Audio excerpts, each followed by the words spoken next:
1. Part 1. You will hear a conversation between a customer service representative and a customer who demands a full refund.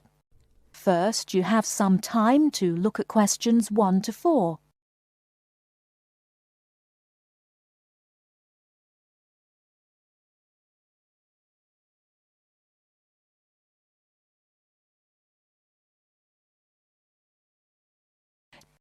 Now we shall begin.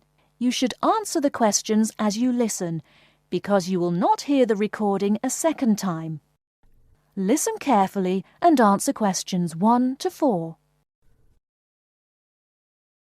Hello and welcome to Under Pressure Enterprises Customer Service Department. This is Kelly. How may I help you? Yes, I'm calling about one of your rice cookers I just purchased. What seems to be the problem, sir? Seems? There's no seeming about it. The blasted thing shoots hot steam all over the place, that's what. It nearly scalded my hand when I went to open it. Why, it could have killed the cat or something. It could have exploded and killed my wife and me. Sir, please calm down. As long as the steam escapes the cooker, it won't explode. So you're telling me there's no problem? Are you calling me a liar? Sir, no one is calling you a liar. Yes, so I demand a full refund. Under Pressure will be happy to refund your money, sir. Now, I just need some basic information. Okay. Sorry, I do tend to get a little hot under the collar. My wife tells me to slow down. So, what do you need to know? Sir, don't worry. I just need to ask you the model number of the cooker. Where are my glasses?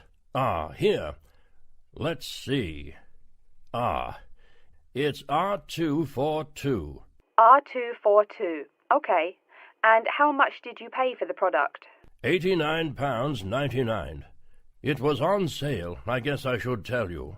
Thank you, that's honest of you. Now, where did you buy the cooker? Which store and which branch? At that big Electric Life appliance store downtown. The city centre branch? That's the one. And you say the problem is that the steam escapes? Yes, it does. No problem, sir. If there's steam escaping, clearly the cooker is broken or defective. So we have an R242 cooker with an escaping steam problem. It was bought from Electric Life City Centre branch for $89.99. Is that correct?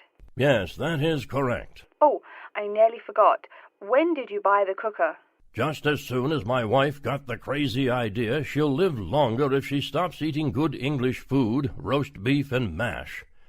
No, all she says she wants is rice and vegetables and sauces you'd not soak your feet in. Before you hear the rest of the conversation, you have some time to look at questions 5 to 10.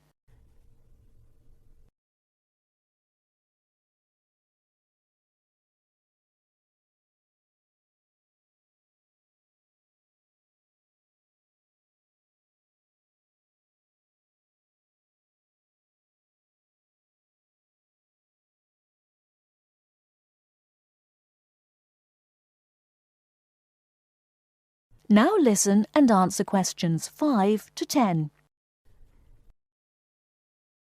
Sir, when did you buy it?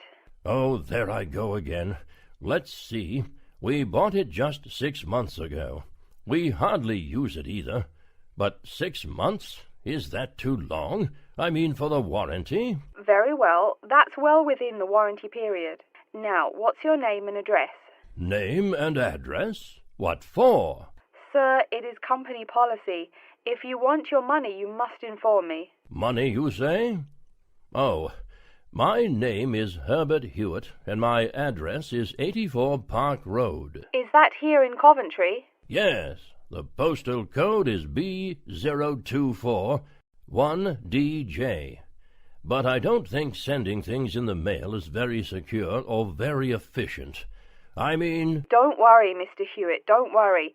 We can credit the money to your credit card. You do have one, don't you? Yes, that's how we paid for the cooker. Oh, yes. We still have the number on the computer. I only need to ask your card's expiry date. I'm afraid I never give that sort of information out. I mean, once you have that, anyone could go charging things and... Sir, I said your expiry date, not your card's password. Oh, yes. Foolish me. Of course, you didn't say password. Let's see. That will be April 2008. April 2008. Very well. Your card still has nearly 2 months left to go. We'll get that refund right to you, probably by 5 o'clock this evening. You had better. If I don't get my money... Wait. Yes, I know I'm losing my temper again. I really am sorry. I haven't had my medicine today. And, sir, just one more question for our records. How often do you go shopping at the city centre branch? Oh, well, it's hard to say. I suppose maybe once a month. But I can tell you this. If I don't get my refund, I'll never shop there again. Oh, I think it's time to start looking for another job. That is the end of part 1. You now have half a minute to check your answers.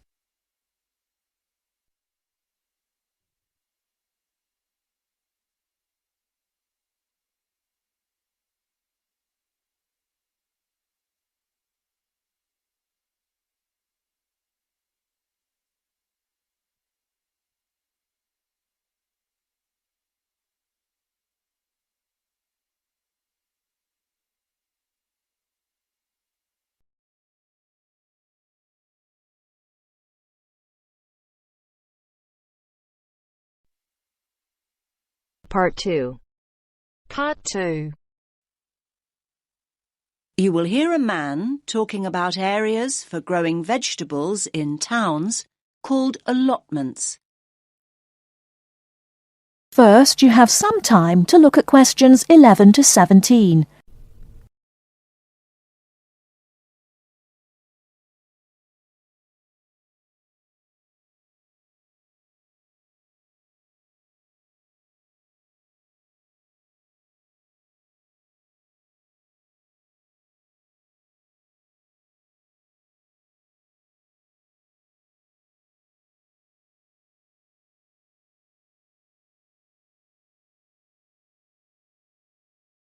Now, listen carefully and answer questions 11 to 17. Good evening, everyone. I'm delighted to see so many of you. I was going to start by saying that more and more people are seeing the value of growing their own fruit and vegetables, but now I don't need to. First of all, let me say that whether you have a garden or not, there are all sorts of benefits to having a plot of land you can call your own, and it will give you a great sense of satisfaction. OK, let's assume you have a garden. Chances are it's small. Most gardens in cities are hardly big enough for a few pots of herbs and a couple of rows of beans. Now that's where allotments come in. A typical plot is around 250 square metres, big enough to feed the family for a year. Big enough, too, to grow a whole range of vegetables, fruit as well, perhaps, not just cabbages and potatoes. Moving on to the social aspects of an allotment. How many people can say their garden is a meeting place?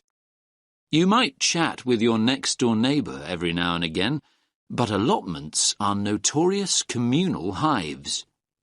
There are usually between 10 and 30 plots on any allotment site, and they bring together people from all sorts of social backgrounds. Where else do you find a lawyer deep in conversation with a lorry driver? There's often a great sense of camaraderie, with initiatives to involve the wider community, including the less able, the retired, and the unemployed. In urban areas nowadays, people may have a tiny yard or a balcony, but it's not a garden. An allotment is a huge recreational asset for anyone in that situation. First of all, there's the exercise. Renting an allotment costs around £30 a month, That's generally a lot cheaper than joining a gym. Then there's the involvement with nature. Watching seeds grow into mature plants gives so much pleasure and such a sense of achievement. Spending time outside in the fresh air boosts our mental as well as physical well-being. And one more thing. Don't forget allotments are also an enormous benefit to the environment. They provide invaluable green space in our ever more clogged-up towns and cities, making them more sustainable and appealing to live in. These spaces provide a habitat for wild plants, birds, insects, and occasionally bigger animals. What's more, locally grown food doesn't have to be transported long distances, and that helps to reduce road traffic and hence pollution. Now, food, a subject we all like talking about, because the main appeal of an allotment is obviously taking home all the freshly picked vegetables and fruit. So why is Grow Your Own so good? Well, to start with, there's the superior flavour. Food you've grown yourself tastes infinitely better than anything bought in the supermarket because it will be super fresh. Another point in its favour is the range. These days, gardeners are growing an amazing variety of vegetables on their allotments. Finally, there's the bonus of knowing that the produce you've grown is organic. You know that what you're eating wasn't grown on an industrial-scale farm or sprayed with large amounts of pesticides. Now you have some time to look at questions 18 to 20.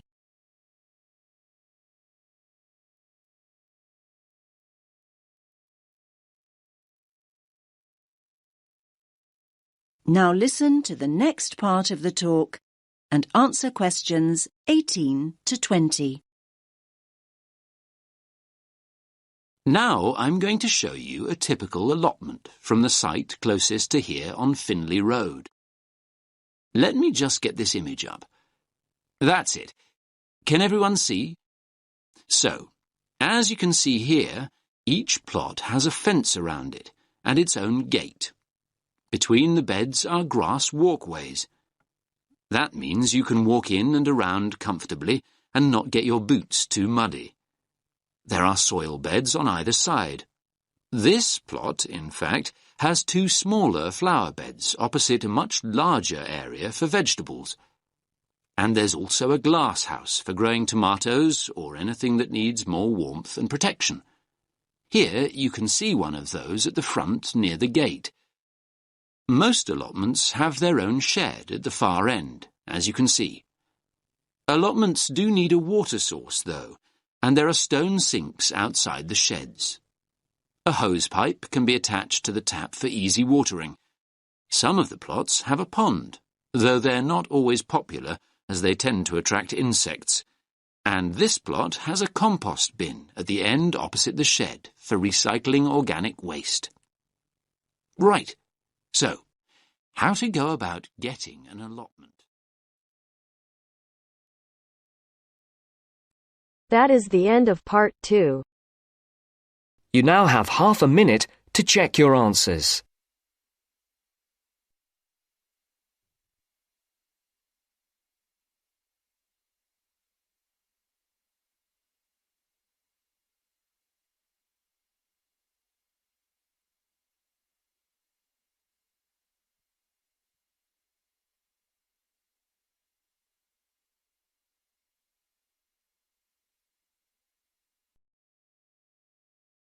Now turns to part 3. Part 3. You'll hear a talk between an interviewer and an interviewee called Chris Evans from the Royal Caledonian Curling Club about ice curling. First, you have some time to look at questions 21 to 26.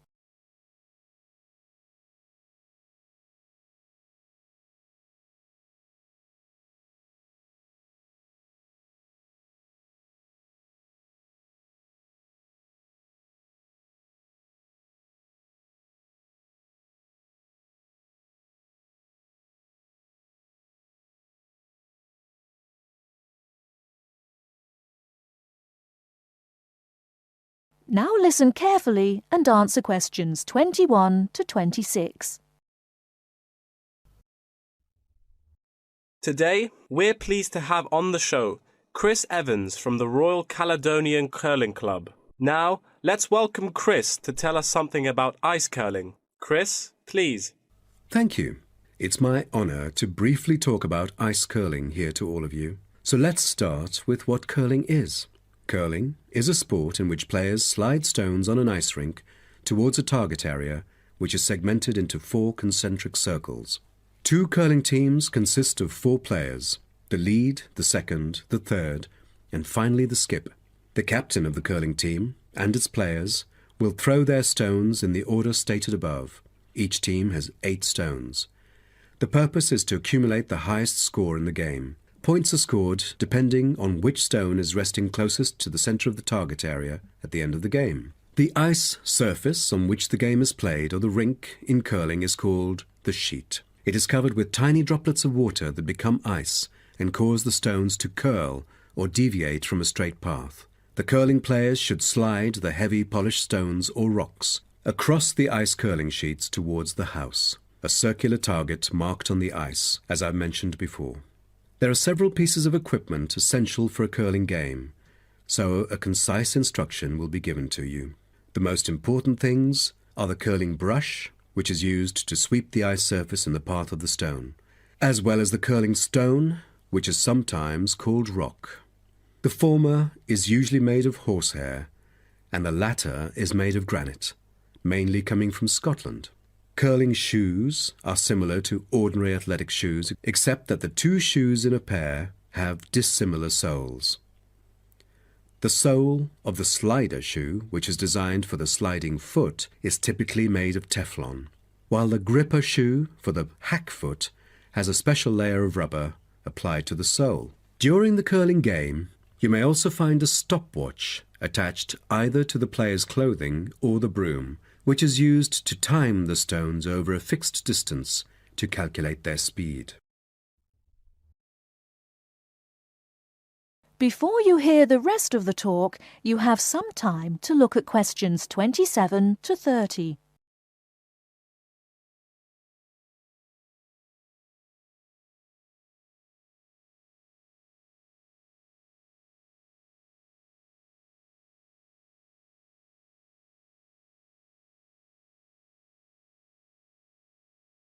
Now listen and answer questions 27 to 30.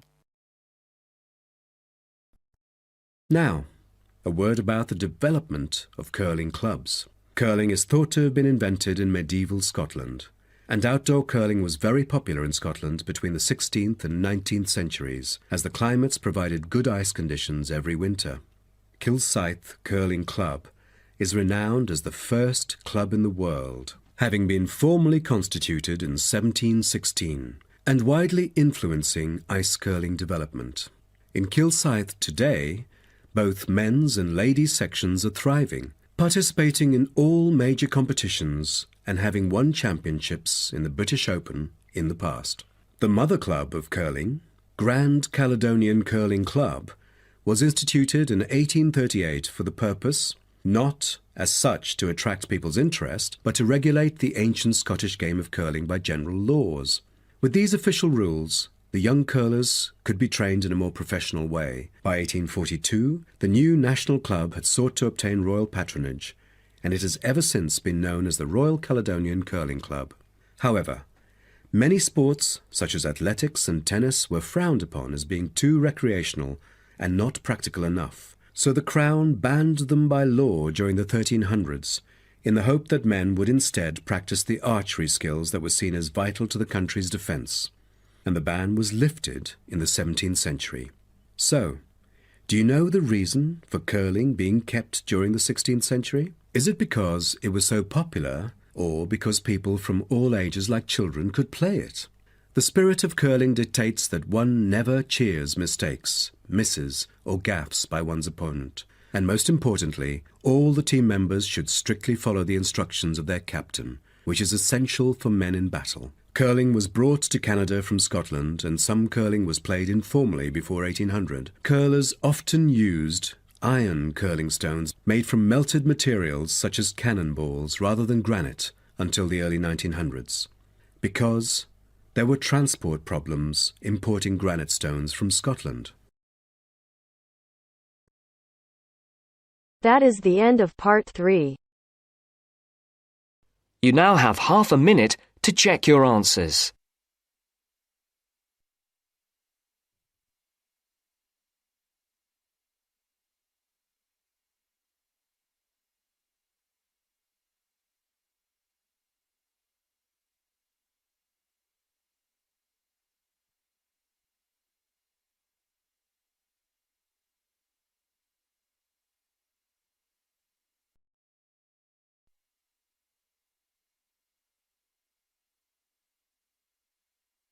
Now turns to part 4.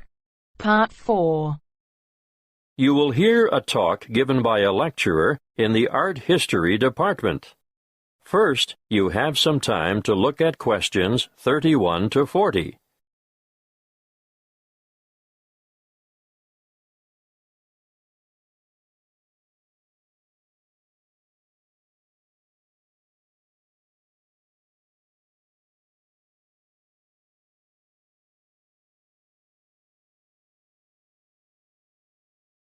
Listen carefully and answer questions 31 to 40.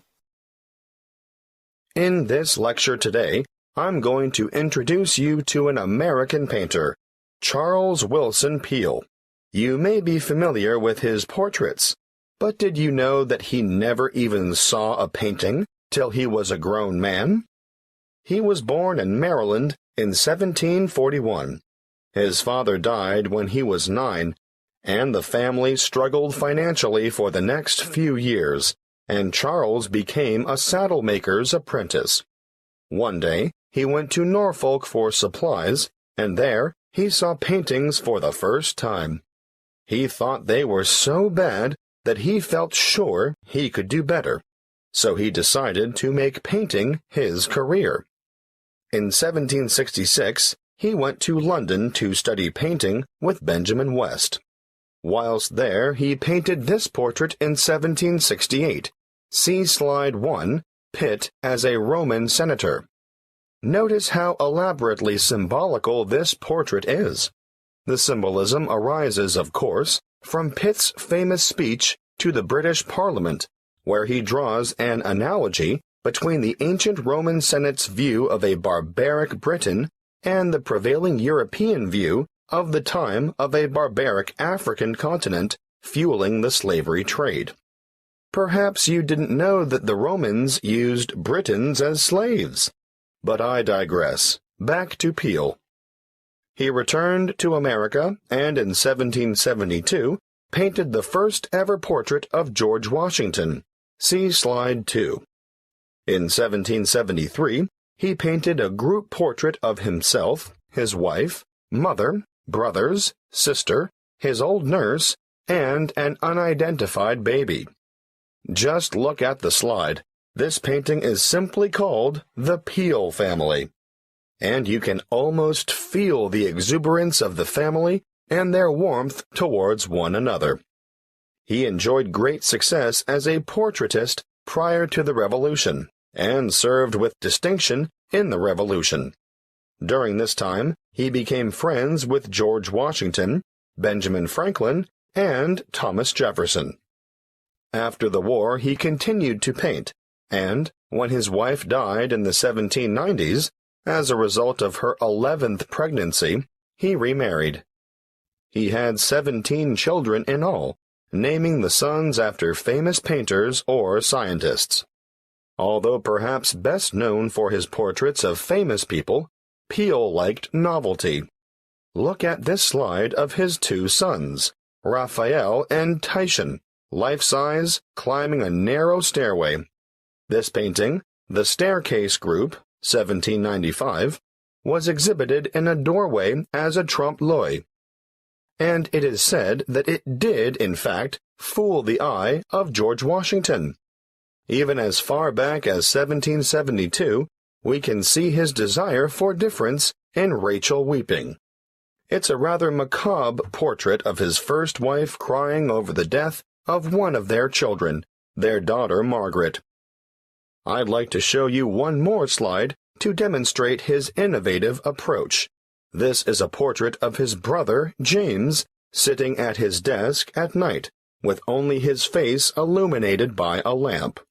This was painted much later than the others, in 1822.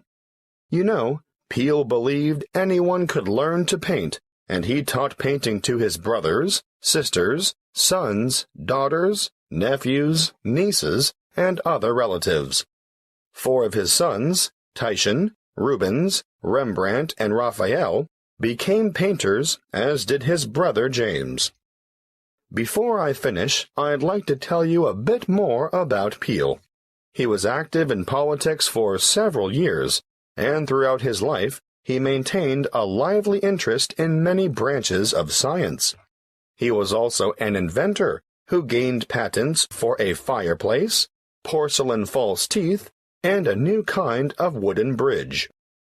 He collaborated with Thomas Jefferson on what was known as the polygraph, a kind of portable writing desk. But it wasn't any ordinary desk. This one could make several copies of a manuscript at once.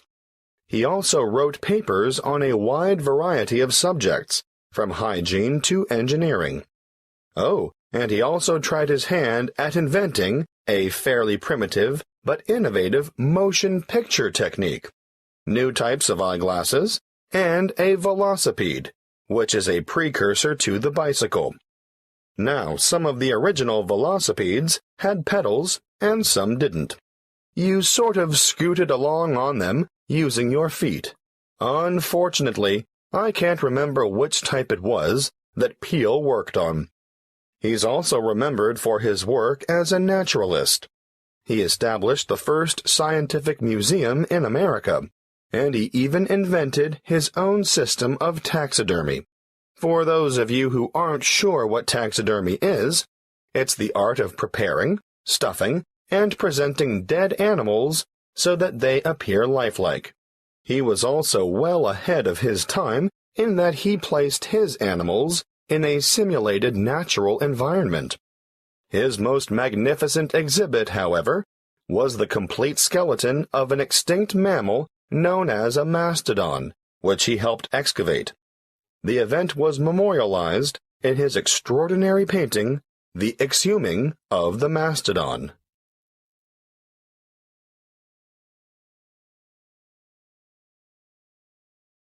That is the end of part 4. You now have half a minute to check your answers.